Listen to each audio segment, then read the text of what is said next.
April 10, 1912. The port of Southampton buzzed with excitement. The RMS Titanic, gleaming enormous and hailed as unsinkable, began her maiden voyage across the North Atlantic. Towering above every ship before her, she was a marvel of engineering, a floating city draped in elegance and power.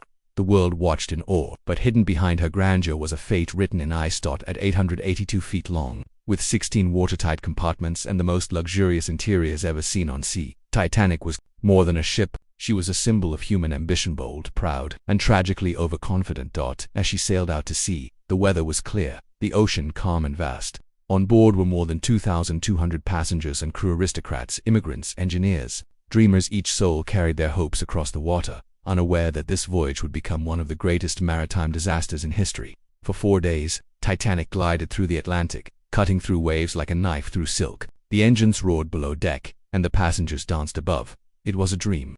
But nature does not care for dreams. Iceberg warnings had already reached the ship. Messages crackled through the Marconi wireless system, reports of massive ice fields directly in their path. But the warnings were either delayed, ignored, or set aside. Titanic pressed on at nearly full speed, 22 knots. After all, she was unsinkable. The night of April 14th fell quiet and cold. The moon was gone, and the sea was eerily still. There was no wind, no waves, just glassy blackness. Perfect conditions to hide a monster. At 11:40 p.m. The lookout in the crow's nest spotted an enormous iceberg dead ahead. "Iceberg, right ahead," the cry rang out. First Officer Murdoch reacted fast, ordering the engines reversed, and the helm turned hard to port. The Titanic responded, but not fast enough. The starboard side scraped along the iceberg's underwater mass. It wasn't one clean gash, it was a series of punctures. Small but deadly steel rivets popped like gunshots. Cold Atlantic water rushed in. Within 10 minutes, 5 of her forward compartments were flooding.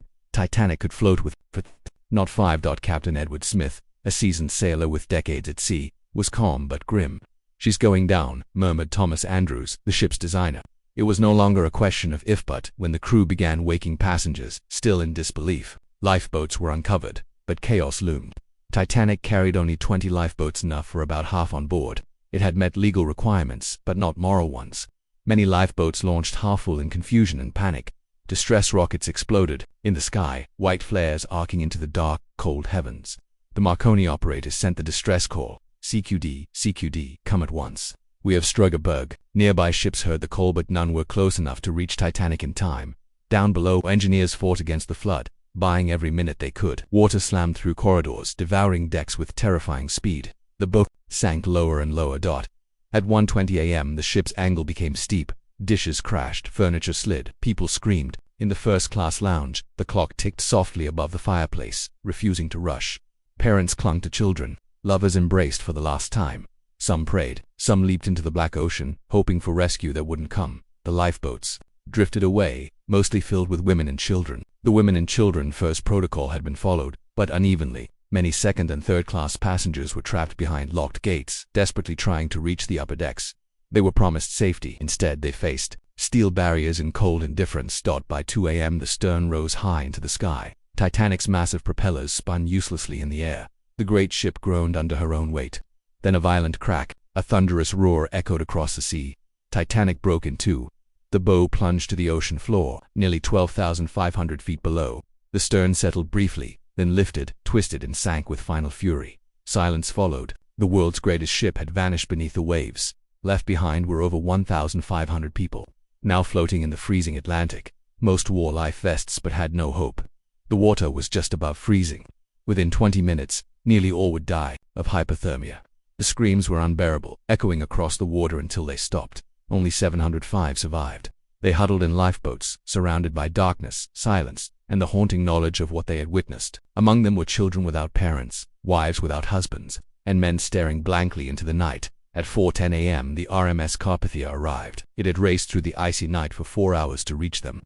The survivors were pulled from the sea, their faces pale and eyes hollow. There was no celebration, only quiet sorrow. The world was never the same. The sinking of Titanic exposed more than engineering flaws. It revealed human arrogance, the belief that we could conquer nature, outbuild disaster, and label something unsinkable. But the sea, cold and impartial, reminded the world otherwise. Decades later, in 1985, Titanic was found resting silently on the ocean floor. Her bones rusted, her decks shattered, but her story intact. Artifacts were recovered, photos taken. The world finally saw the great ship in her final sleep. Titanic wasn't just a ship, she was a warning, a floating mirror reflecting humanity's brilliance and its blindness. Her story endures because it is ours, a reminder that no matter how great our triumphs, nature will always have the final word. The fall of Titanic is not just about a ship that sank. It's about the lives lost, the lessons learned, the hubris shattered, and the echo of that night still drifting across the Atlantic, whispering through history. Never forget.